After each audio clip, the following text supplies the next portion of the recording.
Saluran Telegram Kadiro 95 mengunggah rekaman pertempuran di arah Soledar pada Senin 19 Desember 2022. Pasukan Chechnya mengklaim berhasil memburu kendaraan lapis baja dan tank Ukraina. Dalam keterangan unggahan disebutkan, kendaraan lapis baja, tank dan peralatan tempur Ukraina hancur setelah dihantam ATGM Chechnya. Prajurit pasukan khusus Ahmad bersama dengan Korps Angkatan Darat Kedua dari milisi rakyat LPR bekerja dengan presisi bedah.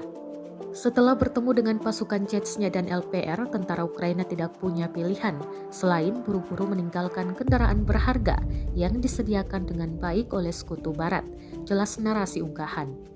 Tampak tank Ukraina hancur dan rusak parah, sedangkan awak tank yang selamat melarikan diri ke lapangan terbuka.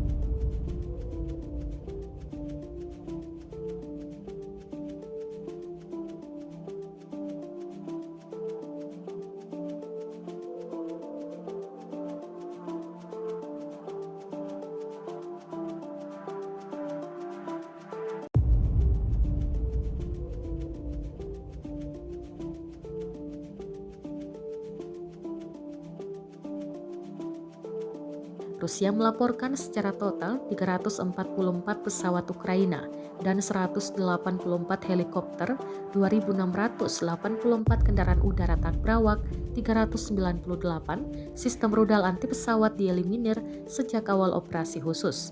Sementara dari kubu Kiev, Kementerian Pertahanan Ukraina merilis 520 tentara Rusia dieliminir dalam sehari terakhir.